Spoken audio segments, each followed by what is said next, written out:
Assalamualaikum warahmatullahi wabarakatuh. Kami dari kelompok 1 Pendidikan Karakter dengan video pengajuan solusi penghematan air di lingkungan rumah. Berikut adalah video perkenalan dari kelompok kami. Halo, perkenalkan, nama saya Kavin Irsyah Putra, saya dari IF 4608. Halo, nama saya Raffi Abdurrahman Rasyak dari kelas IF 4608. Perkenalkan, nama saya Ahmad Kadir Jailani dari IF 4608.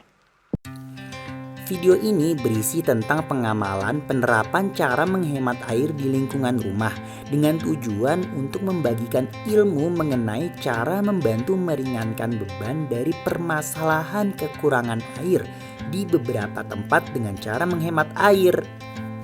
Adapun alasan mengapa seseorang mungkin ingin menghemat air adalah adanya kemungkinan tempat dia tinggal memiliki kesulitan untuk mendapatkan air bersih, atau mungkin dilatar belakangi faktor keuangan. Fenomena ini kebanyakan terjadi di daerah rural atau pinggiran kota yang memiliki rentang alokasi dana pembangunan yang kurang dibandingkan daerah lain atau tempat tersebut berada di dekat kawasan industri yang mungkin memiliki protokol pembuangan limbah yang di bawah standar, sehingga limbah buangan pabrik mereka mulai mencemari daerah pemukiman di sekitarnya. Hal ini hanyalah satu dari banyaknya faktor terjadinya fenomena kekurangan air bersih di beberapa daerah.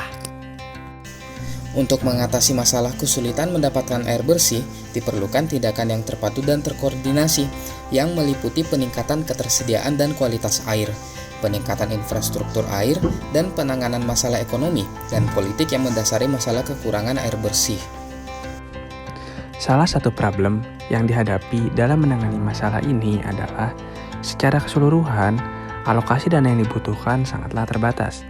Hal ini dikarenakan dinilai kurangnya urgensi secara menyeluruh untuk memperbaiki sistem filtrasi air yang ada di Indonesia. Yang paling buruknya adalah untuk sistem filtrasi yang sudah ada di beberapa daerah, tenaga yang diberikan untuk maintenance-nya sangatlah kurang. Dan salah satu solusi dari permasalahan ini, selain tentu saja membangun sistem distribusi air yang mutakhir serta menjaga kualitas air secara menyeluruh, kita sebagai masyarakat juga harus meningkatkan efisiensi penggunaan air secara pribadi. Apapun itu, tidak ada salahnya meskipun kita tidak memiliki masalah di atas untuk tetap mencoba sebisa mungkin untuk menghemat air.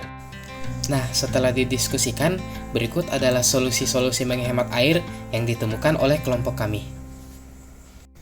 Solusi pertama adalah sebisa mungkin tidak menyalakan keran air ketika tidak digunakan.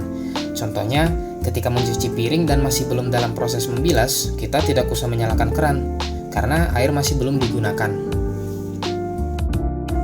Solusi kedua adalah menggunakan kembali air bekas untuk hal lain seperti menyiram tanaman. Hal ini bertujuan untuk memaksimalkan penggunaan air dengan menggunakan air yang biasanya dibuang begitu saja dengan menggunakannya kembali untuk hal-hal lain.